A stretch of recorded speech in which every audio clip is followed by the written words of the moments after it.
Hello everyone, I'm Jay. I'm Val. And today we're going to take you to two cemeteries, Bell Fountain Cemetery and Mount Olive Cemetery. And we're going to show you three of the most unusual graves here in St. Louis. The night's young, and it's just begun, as she puts her hand in mine. We wanna chase the night, wanna dance to the light, pull the stars from the sky, just two hearts running wild. Never sleep, never stop, as we shout from the top. We're gonna be two hearts running wild.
The Lemp family were hardworking German immigrants that became rich as beer brewers here in St. Louis.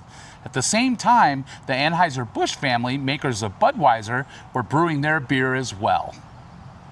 In the late 1800s and the early 1900s, the two breweries competed against each other for the best beer in St. Louis. The Lemp family was successful, but it wasn't without tragedy. Several family members passed away by taking their own life or by mysterious circumstances. The Lemp Mausoleum sits at the highest point of the cemetery. It was built to give peace and rest to the tortured family. In 1902, it was completed for $60,000, which today would be $1.5 million. Inside is William Lemp Sr., William Lemp Jr., William Lemp III, Edwin Lemp, Agnes Lemp, Frederick Lemp, Julia Lemp, Lillian Lemp, and Louis Lemp. And it's only half full.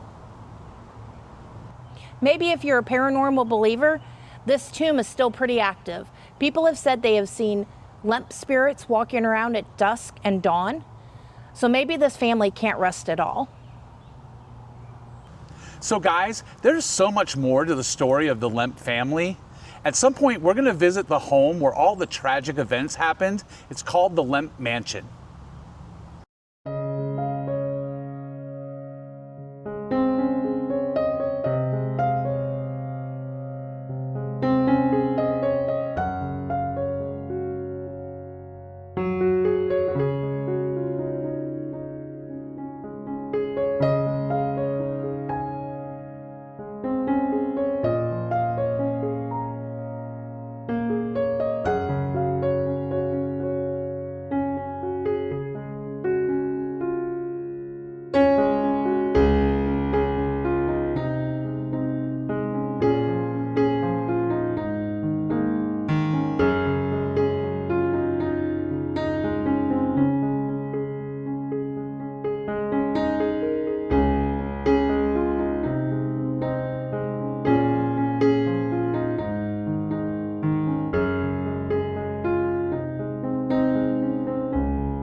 So here we are at this unusual grave.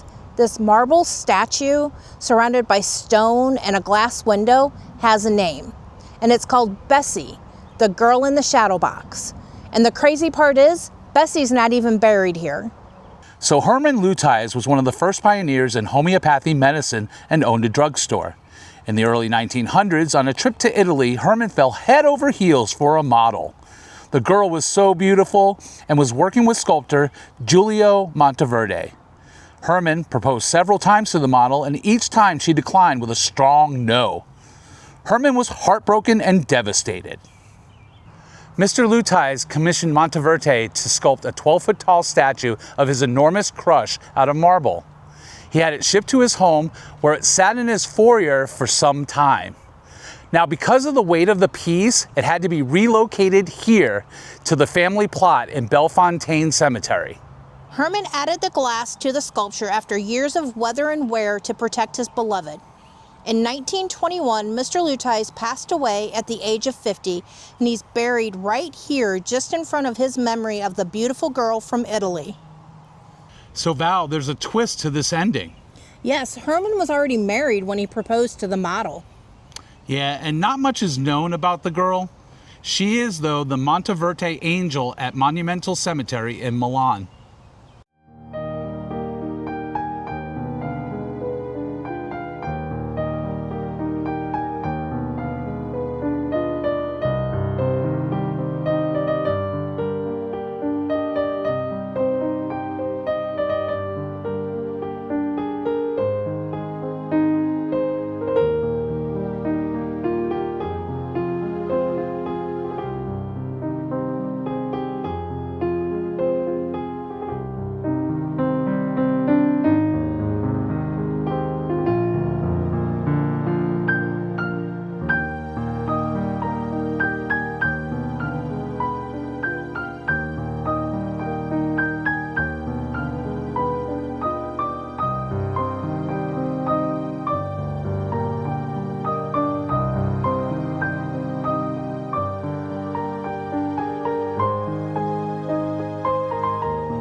When Joseph Markinot passed away in 1924, he had an unusual last request. He wanted to be mummified and put on display for everyone to see.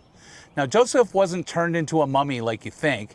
He wasn't wrapped up in bandages and cloth like in Egypt or in the movies.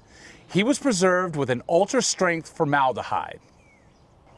Joe wore a nice suit, and this is where he had an open coffin. Now, for the longest time, you could drive up to the mausoleum and see Joseph through the glass door, but that glass door has been replaced now with this stainless steel door with a cross on it.